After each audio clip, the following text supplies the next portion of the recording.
world of cable news screaming and social media echo chambers, it's easy to lose the signal in the noise. Every day, policy is debated, votes are cast, and your tax dollars are spent. We cut through the headlines to bring you the critical context you need, focusing on what's really going on in news and politics. Welcome to the Analytical Iowan Podcast. This is your daily dose of fact-driven politics. Let's analyze today's news. Here's Eric. And we are back here on the Analytical Iowan Podcast. It is Sunday, December 21st, as you are listening to this. And of course, as I say almost every day, we got a lot to talk about because there's always a lot to talk about. Now, let's get into it. So we had the release of the Epstein files 2 days ago, and there's been a lot of pushback against this administration. They didn't release hardly anything. Now, the MAGAs are already coming out and they're celebrating. They're coming out saying things like, see, told you he wasn't in the files. There's nothing there. It's perfectly above board. Why was this such a thing? Well, they're missing a lot of context because A, they don't dig deep into anything, and B, they listen to places like Fox News that don't tell them the whole story. What they released was less than 1% of everything that was in the Epstein files, period. They're playing games with what to be released. Todd Blanche comes out and says, well, we're going to release some now, some in a little bit, some down the road. It's going to take time. We got to make sure everything's redacted properly, etc. But that's not what the law said. The law that was signed said 30 days, and 30 days was up 2 days ago. Everything was supposed to be released. And supposedly they had been working on the Epstein files to get them ready to be released. Donald Trump promised they'd be released to the public as a campaign promise. And they've supposedly been digging through those the whole time. You know, Pam Bondi came out a while back, right after they got elected, right after Trump got into office, and had said, well, yeah, the Epstein files are on my desk. Then came out and said, well, I've looked through all of it, and there's nothing there. Well, I guarantee you she didn't look through all of it because there's thousands and thousands, millions of pages of evidence and documentation and hundreds of gigabytes of pictures and images and video and all sorts of things. They cherry-picked what they wanted to release, and now they are trying to tell us that is, everything, that is in full compliance with the law. It's not. Donald Trump didn't want the files released. That's the other half of the narrative. Donald Trump always comes out and says, yeah, we're going to release the files. But then if you watch his actions, and this is the part that the Trumplefucks, the MAGAs don't see. If you watch Donald Trump, he told anybody in Congress who voted to release the files. He said it for months that they would be deemed hostile to this administration, that they would be primaried, he would bring the weight of the party down on them, basically, for doing that. And when that didn't work, and once they, then he called up Mike Johnson during the government shutdown and said, find a reason. Put pressure on the Democrats to keep to open the government, but keep the House out of session because they'll have the votes to open the Epstein file vote. We don't want to do that. Keep them out for as long as you can. They went 6 weeks without having the House in session. This House of Representatives, this Congress, has been one of the least productive we've ever had, in part because they haven't been there. They took an unscheduled 6-week break, and then when it came time for the day the files to be released, Mike Johnson again sends them home early. In part, I think they did it because they didn't want to be around for the backlash that would come out from the fucking around that this administration has done with the Epstein files. And with what we did get, the less than 1%, it is pages upon pages upon pages of stuff that is fully redacted, where it is just basically the entire page, if you were to print it out, would be nothing but black ink. No spaces, nothing. This is a slap in the face to the American people. This is a slap in the face to Congress. Now, what is going to happen because of it? Well, The DOJ would be the ones to investigate this, but they're the ones causing it, so probably nothing going to happen on their part of it. What's going to happen is something like what is being discussed. Thomas Massie and Ro Khanna, Massie being a Republican, Ro Khanna being a Democrat, are working on and discussing articles of impeachment for Attorney General Pam Bondi. Now, we've talked a lot about the impeachment process. It's a high bar. Now, to get it through the House, you just need a majority. That would only take about 5 Republicans. But to get an impeachment and successfully remove somebody from their position, anybody that is in an impeachable position, say a cabinet secretary, a Supreme Court justice, a district court judge, or the president of the United States, among others, you would need to have 67 votes in the U.S. Senate.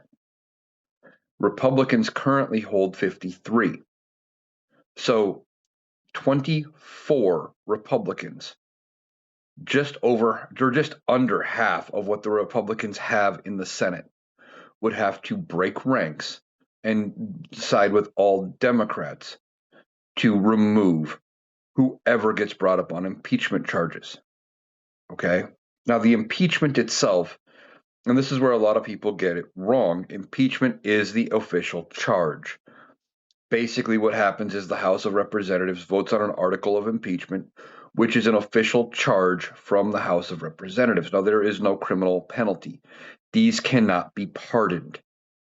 What they are is charges that would that go to the Senate for trial. Then the 100 senators are the jury, and when 2/3 vote to convict, then that person is just removed from their position, and they can be barred from ever holding office again.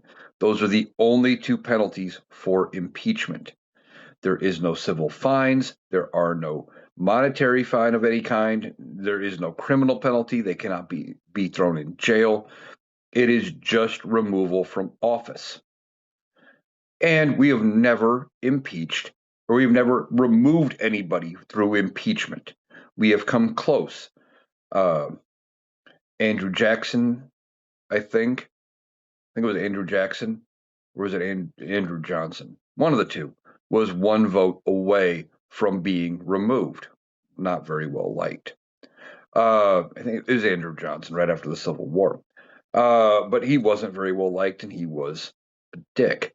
But that's the closest we've come. Bill Clinton didn't get removed. Donald Trump was impeached twice.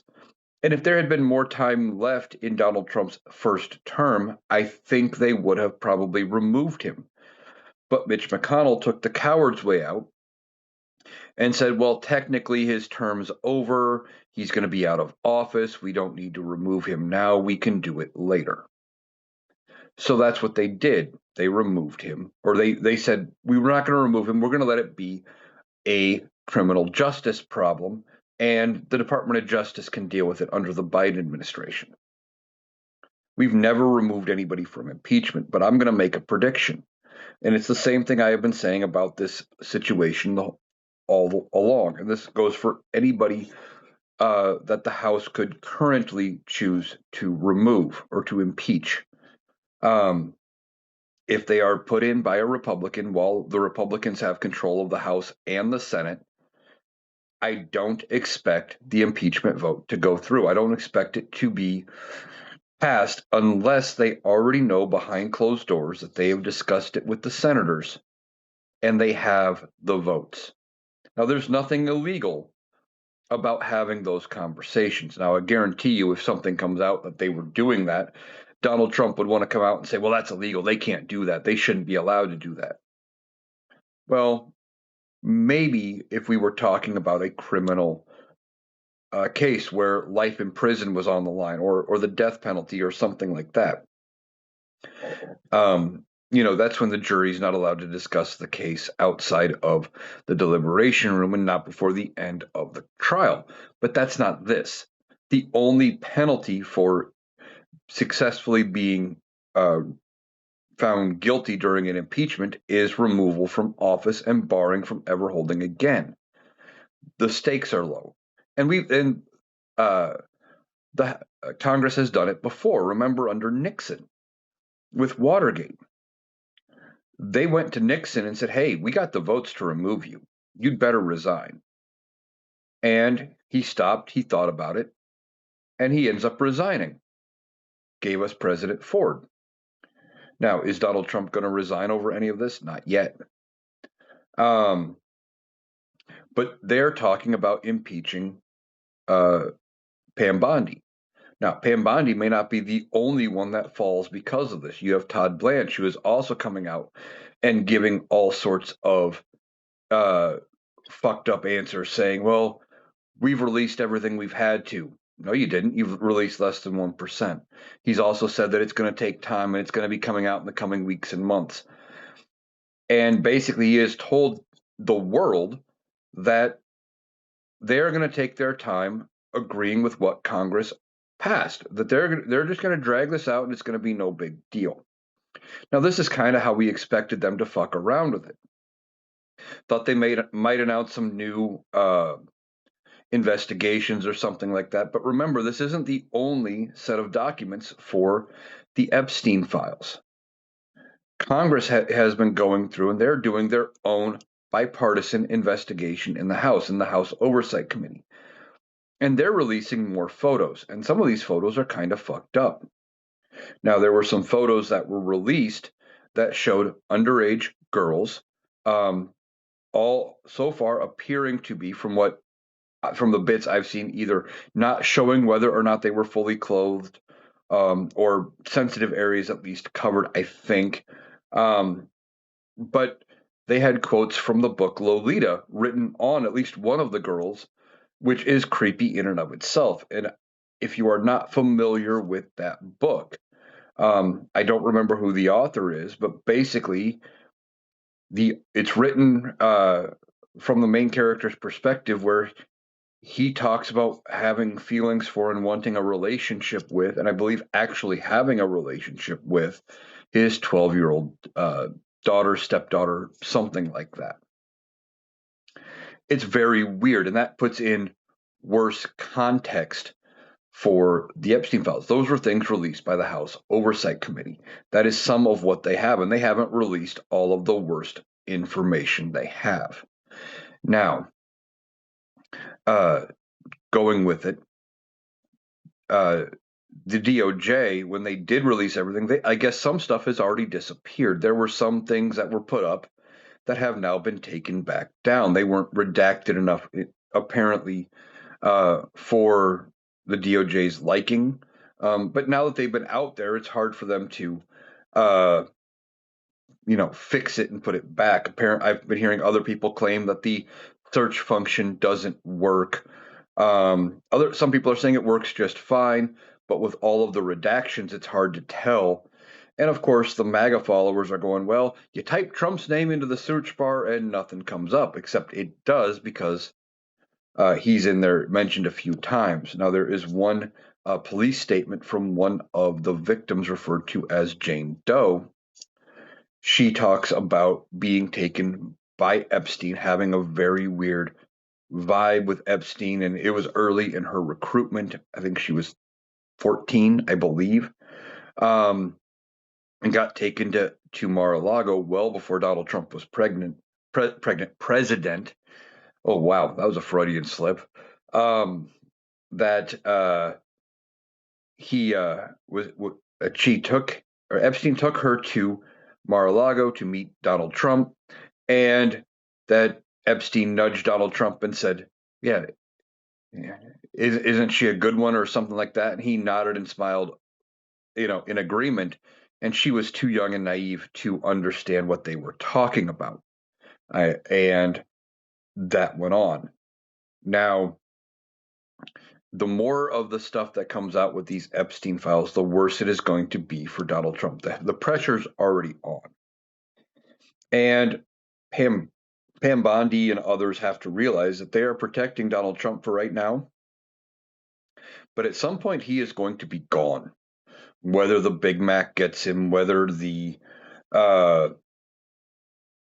Whether anything that he's got happens, whether the Republicans just say, you know what, we got to move on. I've been talking about that a lot, about how they're worried about getting reelected, and that they may decide that their best path toward reelection is to walk away and remove themselves from Donald Trump's presence. That's also possible. So, that being said, they have to realize this. So them doing this is only going to hurt themselves. And Donald Trump can't save them, right? Like I said, you can't pardon for an impeachment. And how would you like to be the first person in U.S. history to be successfully removed from your position through impeachment when your party holds complete power? Now, the last time the Democrats were in this situation where they held complete power was like the 60s under LBJ. And by complete power, we are talking about the House, the Senate, the presidency, and a majority of justices on the court that were appointed by Democrats. And the 60s brought us all of the civil rights stuff. All of the civil rights acts, all of that came out of the 60s. And that is when we had a liberal appointed Supreme Court with a liberal Congress. And that was the last time that happened. So we have to watch these Epstein files and see what happens going forward. It's not going to be great for Donald Trump and anybody else involved. And I think this is going to be one of the things that causes the cracks to come out in the Republican Party. Now, there are other problems in the Republican Party in the House, one of them being they've got such a narrow majority that they lose more than a few people, and Democrats could potentially take over mid-session. Now, that's a far cry. That's something that is very, very weakly, but as a potential that could happen. But right now, Republicans have 220 seats. But here in about 2 weeks, when Marjorie Taylor Greene resigns, they're going to be down to 219. If the Democrats somehow pick up that seat, adding in the other 2 seats that are still up for grabs, which elections are coming early next year, those are both in safe Democratic districts, that would bring the number to 216 Democrat to 219 Republican. It would only take 2 more resignation and pickups on the Democratic side, or 2 Republicans to say enough of this bullshit. We're going to get wiped out in the midterms. The only way I even stand a chance at getting reelected is to maybe switch parties and hope that the Democrats in my district will vote for me, because I did enough and I walked away from Donald Trump and I walked away from the madness. Problem is, I think it's all a little bit too late at this point. The damage has been done. The stench of Donald Trump and everything going on with this administration will be all over those that were complicit. And it is going to be very, very hard for them to rebrand and reconfigure everything to save themselves in the election. Now, with everything going on, we got tons of stuff to talk about, of course. Now, one of the things Donald Trump came out and announced was these warrior dividend checks, and more is coming out about this. Now, apparently, the reason they were able to get it all done so fast is that they took this housing allotment that had already been approved because housing is going up, and it had already been approved for certain service members. And basically, what they did was, instead of giving them, I believe, from what I am reading, it was supposed to be a $2,000 allotment. So instead of $2,000, they turn around and they're giving everybody $1,776. So right off the bat, you're getting $214 less than what you were originally promised from the government. Now, some people didn't either know that this was promised or whatever, but the way Donald Trump made the announcement, because he's claiming it is coming from his tariffs, and it's not. Okay? This is money that had been appropriated from Congress to pay for housing for service members. And Donald Trump turns around, rebrands it, calls it his Patriot check, his Patriot dividend, warrior dividend, whatever you want to call it, and says, well, we're going to give it to all of the service members. Now, if I'm a service member and I know there's a housing allotment coming of $2,000, and now he says, well, you're also I'm giving you this dividend check of $1,776. Well, I'm expecting $3,776 total when you add it together. So what happens when that other 2,000 then doesn't show up? Well, you're scrambling. You're freaking out. You're wondering what can I do? How can I make this work? How can I do anything? Right? This is typical Donald Trump. This is trademark Donald Trump. Rebrand something somebody else has done. He's taking credit for it, and he gets the win. Just like Joe Biden passed a cap on prescription drug prices. Donald Trump got rid of it and then comes out and says, well, we're doing this to try to lower drug prices, and makes it worse, right? Donald Trump always takes something somebody else has done and then tries to get the credit for it. Look at his peace deal with Palestine and Israel, the one that really hasn't held up. Now, tensions and stuff have de-escalated somewhat over there, but it's not fully resolved. And maybe that's only because we've got so much stuff going on here that I'm not seeing as much from there. But as far as I know, it's not settled. It's not over. They took the plan that was basically written in its entirety by the Biden administration that was left as a game plan. And they said, hey, if you need it, use it. And then they couldn't come up with anything. They couldn't get it to go together. And then they brought out this plan, this one that the Biden administration came up with and used it as their plan. That is trademark Donald Trump. That is what he does all the time. He is big about rebranding and changing things and not always making it better. Now, speaking about rebranding things, we've been talking about Donald Trump wanting to rename the Kennedy Center in his own image, right? He wants to call it the Donald J. Trump Kennedy Center. Now, more and more is coming out about this rename. Apparently, he had fired pretty much the entire board of the Kennedy Center, brought in loyalists and sycophants, put them all on the board, and then they held this vote, months later. I think he fired them all in March. And then he turned around and now they hold this vote. And we are hearing that people who wanted to object didn't get their chance to speak. Some of them weren't allowed to actually cast a vote. Their mics were turned off. So it appeared to be unanimous, and it really wasn't. Now, Donald Trump needs it to look unanimous so he can come out and spin the win and say, well, see, they say it's okay. We need to rename this. Except it's not that simple. The Kennedy Center is a historical building. It is protected under certain laws. And one of those laws requires an act of Congress to change its name. Period.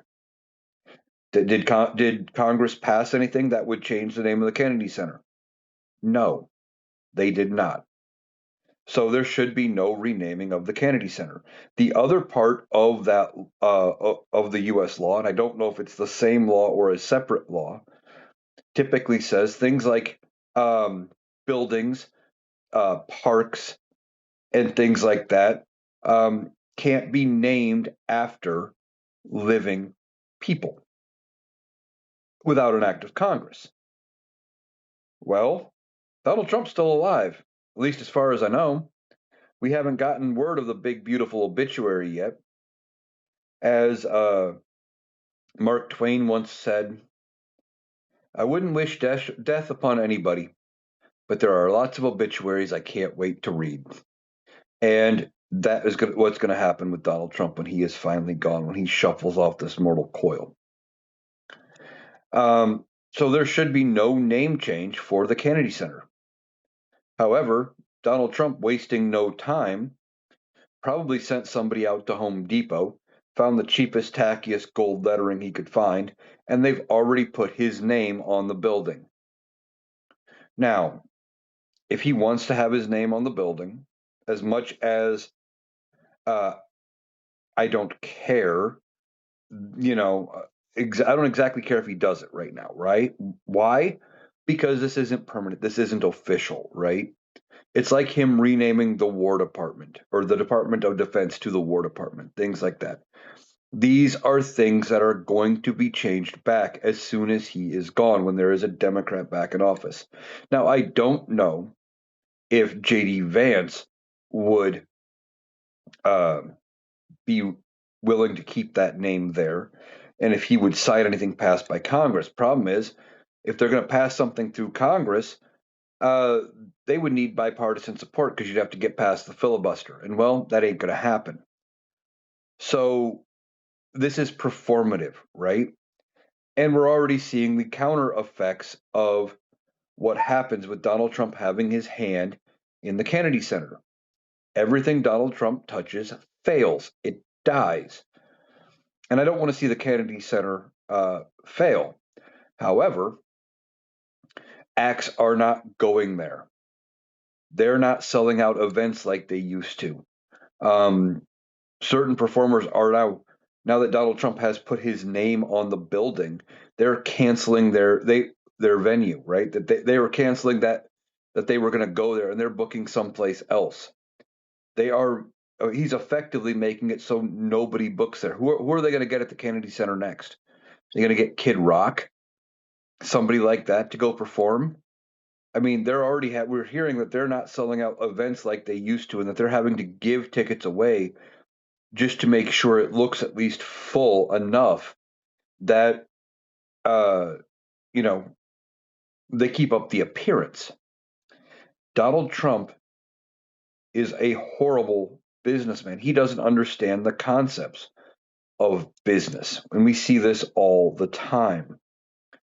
Now, uh, on one of the morning shows this morning before I recorded this, I heard uh, Hakeem Jeffries was talking about healthcare. And he thinks that they are going to be able to pass their 3-year plan, that they have the votes in the House. And he thinks that's going to put the pressure on the Senate. Now, he might be right, but it's also going to depend on how many votes actually vote on uh, passing it. If it squeaks through at 218 votes, maybe not. If they get it through, and if they start getting it closer to a veto proof majority, somewhere around 290, then yeah, the Senate may take it up and they may have a plan. I still don't know if this is going to be the one that gets through. I've been saying I think it's going to be a 2-year plan. And the reason I say 2 versus 3 years, let's look at it logically. Letting the ACA subsidies expire this year like they are going to is going to be politically horrible for Republicans, okay? They are going to have to explain this away all year. They are going to spend the year explaining why did the subsidies expire? Okay, what happened? Why didn't you pass it? Even if they turn around, they pass it down the road and they make people whole, they are going to have to answer those questions, and they're not going to want to have to do that.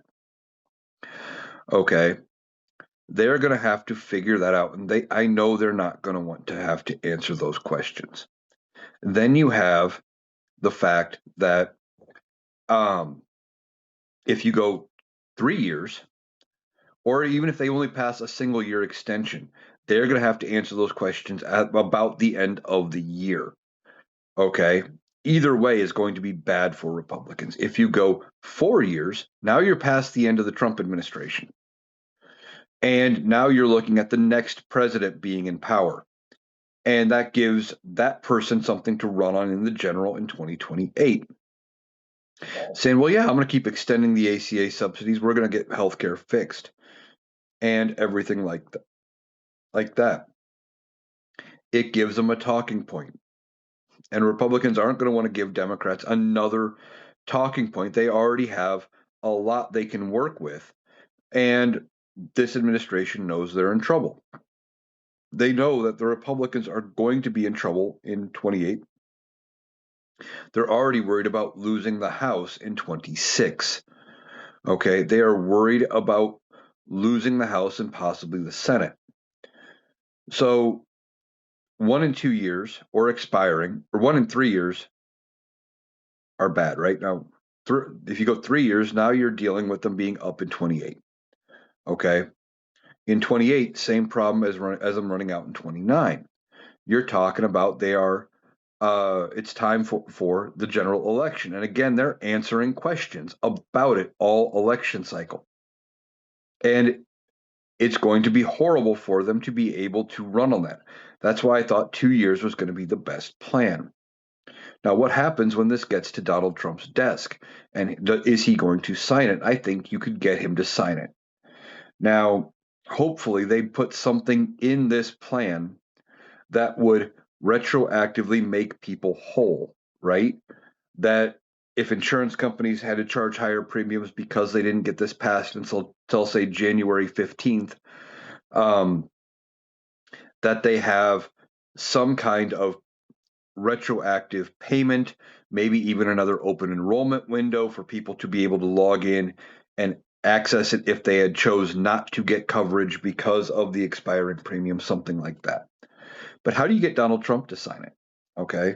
Well, you tell him, we still want to pass your plan. Now, his plan is instead of giving the money to the insurance companies, it is giving the money to the people and saying, well, here, go buy your own health care. Donald Trump has never had to pay for health care in his life. Prior to becoming president, prior to entering politics, I guarantee you, Donald Trump never had to deal with health care at all. He would go to the doctor if he needed to for whatever illness he had, or when his kids were younger. And I know he didn't maybe personally go, but he would send any one of his 3 wives or whoever took them to the doctor. And the answer would be the same: just pay the bill. And they wouldn't have insurance, they'd pay cash. Well, he thinks everybody can just do that kind of thing. And he says, well, if we give you $1,500, that'll cover your healthcare costs for the year. Most people's deductible is more than that. Like mine is 4, 7, I don't remember, somewhere in there. I never hit it anyway because I rarely go to the doctor. I'm the type of person that insurance companies love. I don't go to the doctor unless I absolutely need to because most of the time you don't get a good answer. Um, and you end up, at least for me, feeling like I wasted my time. Um, I went numerous times to the walk-in clinic down here trying to get an answer because it wasn't overly pressing, but I had time and I'm like, well, yeah, I should go figure out what's going on with this or with that. So I go to the walk-in clinic and the answer I would get is, well, keep doing what you're doing, but follow up with your primary care doctor. And like in the one case, I had a stress fracture in my foot, nothing too serious, but it was painful. Followed up with my primary care doctor after the walk-in.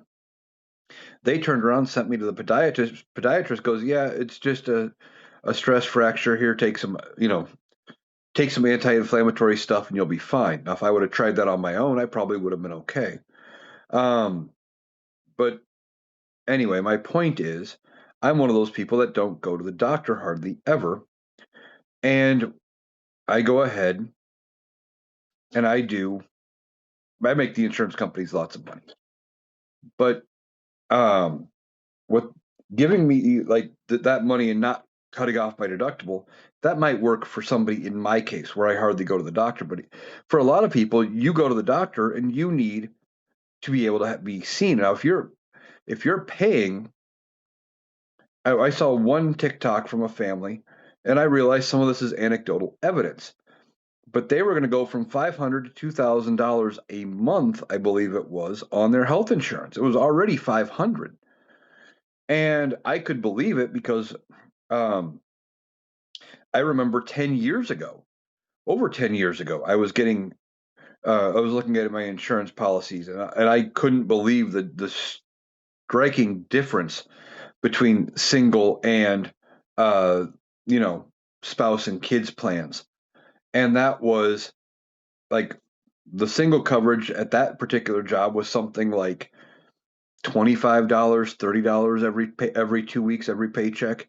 And the family plan then already for the same coverage per person, but just because you were covering more people, was like 225, 250. So I could believe 500 a month easily. Is now going to go up to 2,000.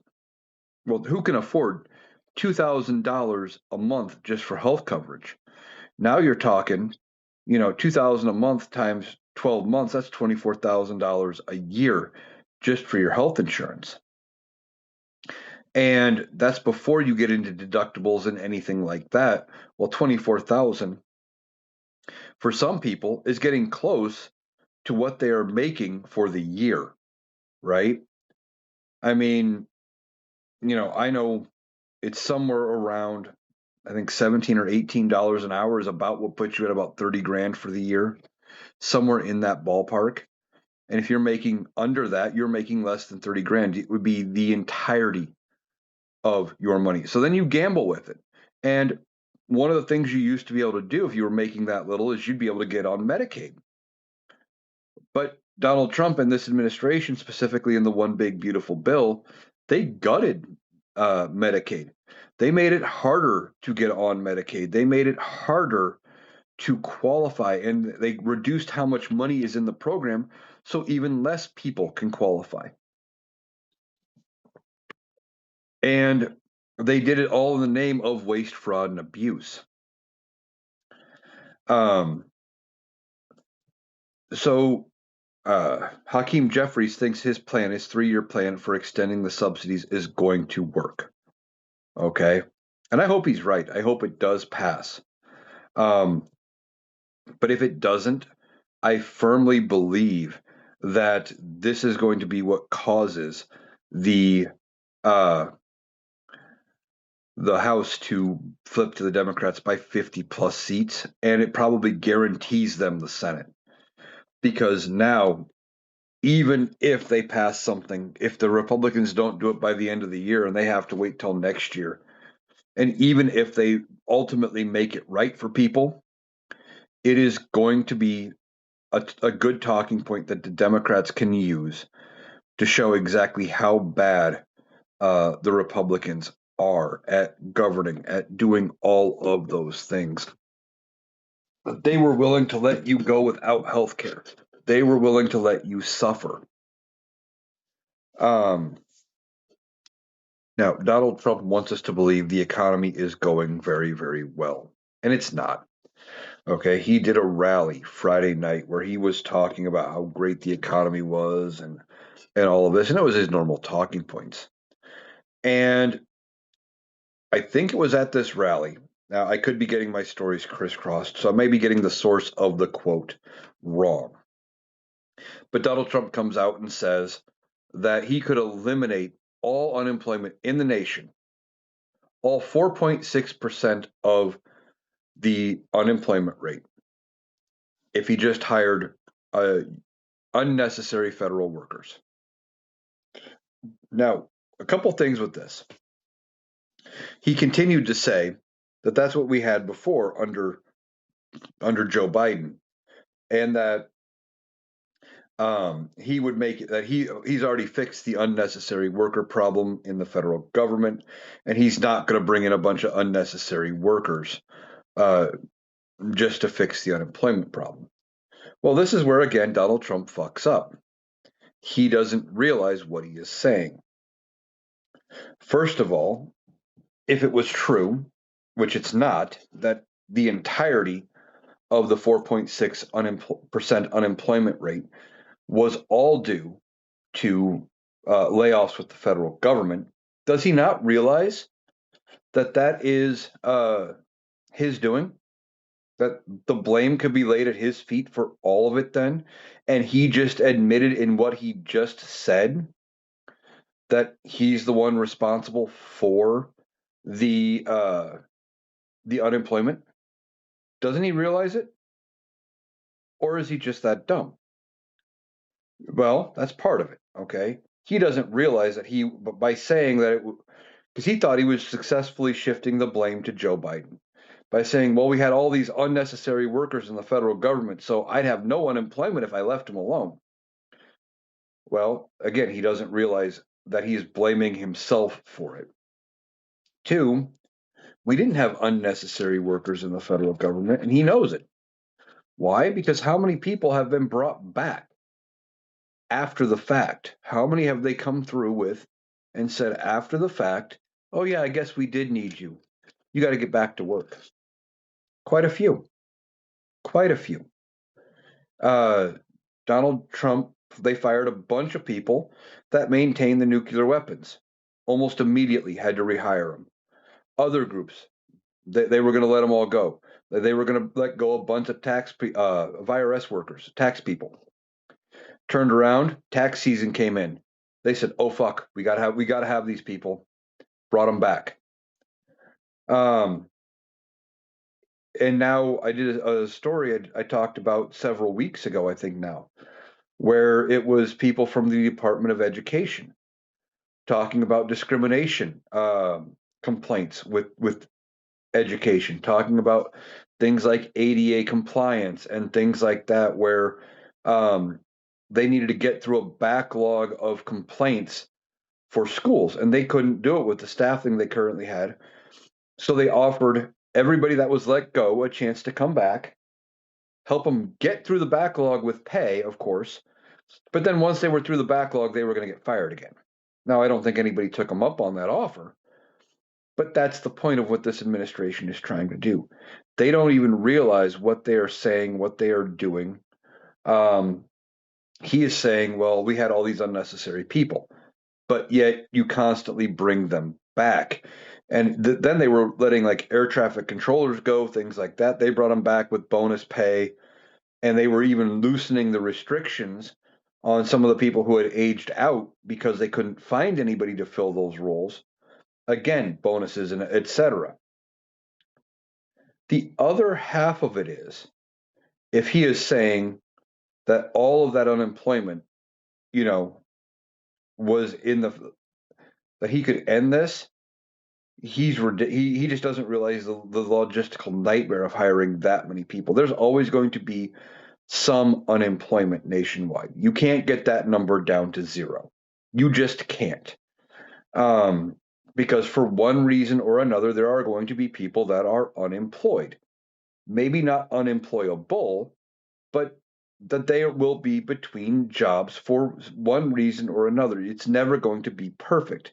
And you would think Donald Trump, being a businessman, would understand that. And I think on some levels he does, but he doesn't care about the reality, right? He only wants to defend his position and blame somebody else. Donald Trump's entire shtick at this point, and I don't know how the Republicans aren't sick of this, it's deny everything, blame somebody else, but take credit for everything. Basically, his policy is if it's going great, I'm responsible. If it's going bad, I knew nothing about it. Or I knew nothing about it, but it's that person's fault. That's the way he operates on everything. It's not hard to see. It's pretty obvious what he's doing. Donald Trump doesn't have a plan. He's not some master strategist. He's just trying to hold on. And he's trying to hold on to his health. He is trying to hold on to power. And I don't think it's going to be a matter of if, but it's going to be when he is out of office before the end of this term. I firmly do not believe he makes it to January 20th of 2029. Period. I think his health gives out before then. Now, I had seen some things on TikTok, and I have not verified this yet. But before I sat down to record, that they were saying that Donald Trump hasn't really been seen in public much since the files were released and they started getting the backlash. And that could be true. He could be getting another treatment of whatever they're doing to him. The last time he did that public event, that rally Friday night in North Carolina, that was a very low energy rally for him. He wasn't nearly as energetic as he had been. It was also a pretty poor turnout. Now he's out trying to rally and campaign for everybody else because he himself can't run. Now he floats this idea of Trump 2028, but I think he is saying that more for his own peace of mind because he doesn't want to deal with his impending mortality. Donald Trump is not in good shape. He comes out and he does this event, this address to the nation Wednesday night, and he's basically screaming at us for 18 minutes.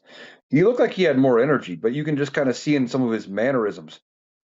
He's terrified. He was terrified of what was going to happen with the Epstein files. He's terrified of losing power. And it could be that he's even terrified of his own mortality. But then the very next day, he was at an event in the Oval Office. He's signing something. And he turns around and he started to doze off at that event. Apparently, he spent all of his energy on that address to the nation the night before, or whatever they gave him, they couldn't give him more of to prop him up because of dosing limitations, etc. I think the stress of all of it, the stress of being president with everything failing around him, is going to get to Donald Trump. It just will. Period. He is going to end up gone. Whether that's a heart attack, whether that's a stroke, whether he resigns for his own peace of mind because he can't get away from all of it, whether the Republicans decide enough is enough and they get rid of him. I think something is going to happen to Donald Trump, and he will not make January 20th, 2029, which is the end of his term. There's no way he gets reelected. If he somehow does make it all the way to January 20th, 2029, well, I'll say, like I say with a lot of things, I was wrong. But he will end up being a shell of his former self, and he will not want to run for president. The only reason he even wanted to be president now was it was his get out of jail free card for all of the things and all of the investigations that came out. Remember, it was right around the election for the midterms in 2022 when Merrick Garland comes out and announces that he appointed Jack Smith to start looking into the election. And then Donald Trump comes out and goes, "Yep, I'm running. I'm running for president. You can't go after me. I'm a presidential candidate," even though that has never been a thing. Donald Trump only ran to avoid prison. And he also ran to avoid releasing the Epstein files. I've talked about it before. But the real thing is, if he wanted to avoid releasing the Epstein files, what he should have done would have been the smart thing and just not ran. Kamala Harris wasn't talking about releasing the Epstein files.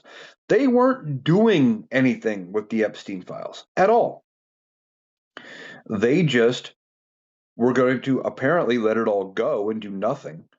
Then Donald Trump runs on releasing them because he knew he could rile up a good section of the country about it. And then he thought he could come out and say, well, there's nothing to see here. He tried that and it failed. Again, with everything Donald Trump related, he fails. So I just don't think his health is going to hold out all the way until 2029. He's just not. He's not looking good. We've seen him struggle to go downstairs. We've seen images of his face drooping in public, which are signs of stroke. We've seen video of him appearing to not exactly know where he was. Like I talked about it just the other day again, but remember back when he had that Asia trip and he was in Japan.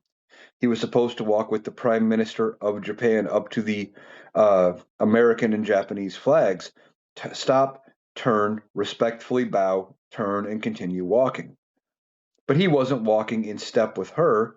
He was just kind of shuffling along at his own pace, which was slightly faster than what he should have been walking. Kind of gets the American flag, gives it kind of a weak salute, doesn't even really look toward the flag, but like he realized that, oh, it's the flag, I better do this, and just kind of kept going. And even the prime minister of Japan had to stop and look and like, what is wrong with you? What do what are you doing? And then spent part of the event kind of leading him around and making sure he went to the right places. Donald Trump's health is not good to the point that when he uh, finally goes, the only people that are going to be surprised that he is gone are going to be the MAGAs, the Trumplafucks, because they are the ones that are um, beholden to Donald Trump. They believe everything he is doing, they believe in everything he is saying. And at least some of them, they treat him like some kind of the second coming of Jesus. And it wouldn't surprise me if they keep a vigil by his gravesite for a while after he is dead and gone and buried, if he even has a gravesite. Some people have suggested he may end up having to get buried at sea because otherwise, the amount of people who would defile that gravesite by doing things and relieving themselves, if you know what I mean, on his gravesite, um, would just be too great. There'd probably be a line starting there and wrapping to the other coast wherever he ends up being. Um, and I'm not, that's just the way it's going to be. So they may have to bury him at sea. They may have to cremate him and put him in an urn, and one of the kids may have to end up holding on to him until it is safe to go bury him in secret or something like that. Which if that's what they end up doing and they bury him in a grave with no marker, that would be one of the biggest insults to Donald Trump you could ever get. It wouldn't surprise me if his final plans involve some kind of an elaborate monument to himself, because in all reality, that's what everything he is doing right now is all about. He is scared and terrified of his own mortality. That's why he wants to build this grandiose, huge 90,000 square foot unnecessary ballroom that is going to dwarf the size of the original White House. It is going to be gaudy and ridiculous if they even get it done. Um, just so he can slap his name on it and call it, the Trump Memorial, whatever. Same with by putting in the Arc de Triomphe that he wants to put in across from the Lincoln Memorial. He wants to build it so it is a memorial to him. It is something to honor him after he is gone. Same with putting his name on the Kennedy Center. Uh, it is all about remembering Donald Trump, and it wouldn't surprise me if his final plans are big gaudy monuments, but I don't think they're going to be able to actually go through with it because, like I said, so many people are going to end up defiling that gravesite. Now, when Donald Trump is ultimately gone, whether he makes it to 2029 or not, uh, the next up should be JD Vance, but they're all jockeying for control of the MAGA movement. That's the problem. They don't have a clear front runner. JD Vance, as the sitting vice president, you would think he would be the front runner. Problem is, they don't like that son of a bitch. He's not liked in Congress. The voting base don't like him, and he's just somebody that was picked. Um, Now, we've been hearing that apparently the plan with Turning Point was to run JD Vance and Charlie Kirk. But then, of course, what happened to Charlie? Now, that would have been a combo that could have actually had some uh, hold with the MAGA base because Charlie Kirk was that up and coming rising star. And they don't really have that right now. MAGA is fractured into multiple groups. And I don't think any of those groups are going to be able to capture the full imagination of the MAGA movement. They're not going to see the same vision that Donald Trump tried to peddle. And the MAGA base is not going to vote for him the same way like they would if it was Donald Trump. So what happens? Where do they go from here? Well, ultimately, they're going to have to try JD Vance, especially if Donald Trump doesn't make it. As long as JD Vance wants to run for a second term, I think they are going to talk him into it. Assuming Donald Trump does not make it to 2029, I think JD Vance ends up running, and he is going to be easiest, probably, maybe, other than a Trump kid, for the Democrats to beat. But I don't see anybody stepping into the race that is going to be a decent challenge to Democrats. There are no good Republicans right now. They've pretty much uh, destroyed their credibility. So they have to turn around and do what they can to make things better. They have to push this guy and hope that it's just enough to push him over that finish line, and it's not going to work. So I think JD Vance gets smoked in 28, and then they try to reimagine and come back up to be the Republicans of old, and go back to being more Bush era Republicans. And I don't know if that's going to work. I think the damage has been done. They may end up needing to scrap the Republican name altogether and going with some kind of a new party, or waiting even longer than just 4 years. It could take a generation for the Republicans to be relevant again. We'll just have to see how that plays out. But that's going to do it for the Analytical Iowan podcast. I hope you have a great day. I will be back tomorrow because there's always stuff to talk.